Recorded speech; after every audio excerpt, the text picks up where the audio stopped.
반갑습니다. 한 주간을 시작하는 월요일입니다. 잠언 1장부터 9장을 잠언의 서론으로 보기도 합니다. 따라서 오늘 본문 9장은 잠언 서론의 마무리라고 볼 수 있습니다. 오늘 본문을 셋으로 구분할 수 있습니다. 1절부터 6절은 지혜의 초청이고 13절부터 18절은 미련한 여인의 초청이고 그 사이에 있는 7절부터 12절은 두 초청의 사이에서 이렇게 문단을 나누어 볼 수 있습니다. 먼저 지혜가 초대를 합니다. 지혜가 잔치를 준비하여 초대를 합니다.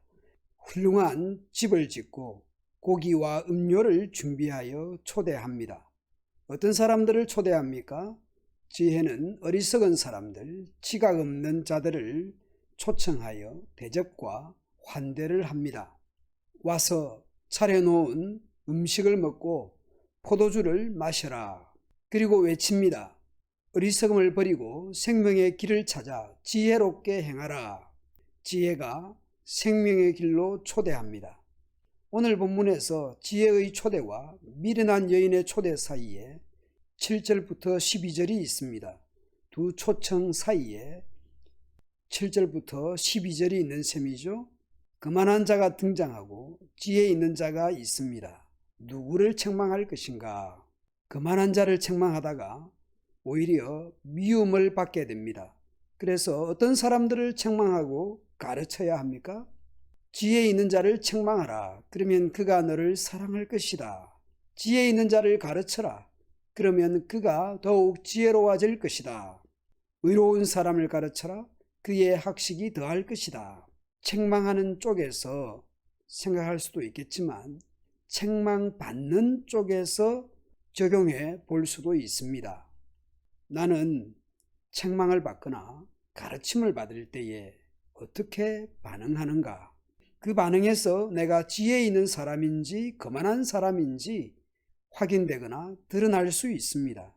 겸손하게 배우려고 하면 3살짜리 아이에게서도 배울 것이 있겠지만 교만하고 거만하면 박사에게서도 배울 것이 없게 될 것입니다. 내가 지혜 있는 사람인지 의로운 사람인지는 지혜, 즉 하나님 말씀에 어떻게 반응하는가, 거기에 달려 있을 수 있다라는 것이죠.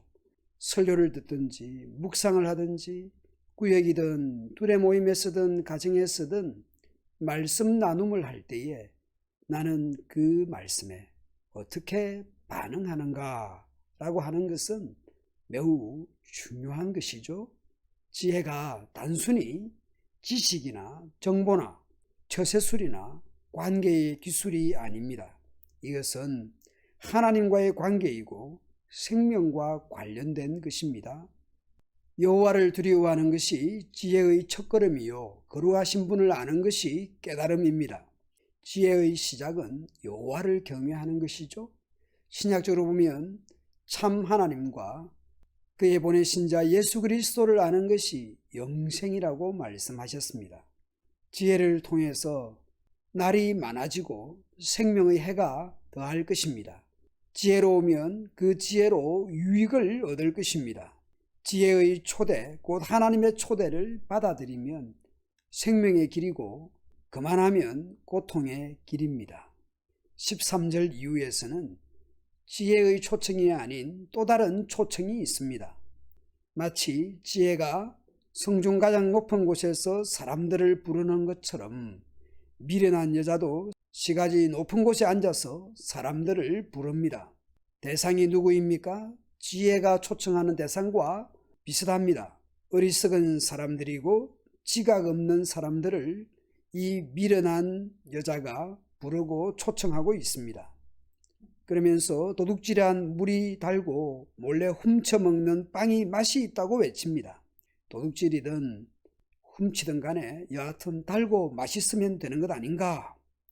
지혜가 훌륭한 집을 준비하고 맛있는 음식과 음료를 준비해서 초청했지만 미련한 이 여자는 훔친 것을 가지고 초청하고 있는 것이죠. 과정이 어떠하든지 결과만 성공적으로 비춰질 수 있습니다. 맛있으면 되고 배부리면 되는 것인가. 그 당시에 먹고 마시는 것은 가장 중요한 것이었죠. 나의 가장 중요한 피로들을 채워주기만 하면 되는 것인가. 그런데 이 미련한 여자의 길을 따라가면 어떻게 됩니까? 죽음인지 생명인지 지혜인지 미련인지 분별이 없고 그저 달고 매력적이고 나의 피로를 채워주는 것으로 따라가면 어떻게 됩니까? 물과 빵이 있으니까 배고픔을 해결해 주면, 목마름을 해결해 주면, 나의 피로를 채워주면 그만입니까? 그것이 쌈박해 보이고 실용적으로 보이고 그래서 따라가면 거기에는 고통이고 죽음인 것입니다.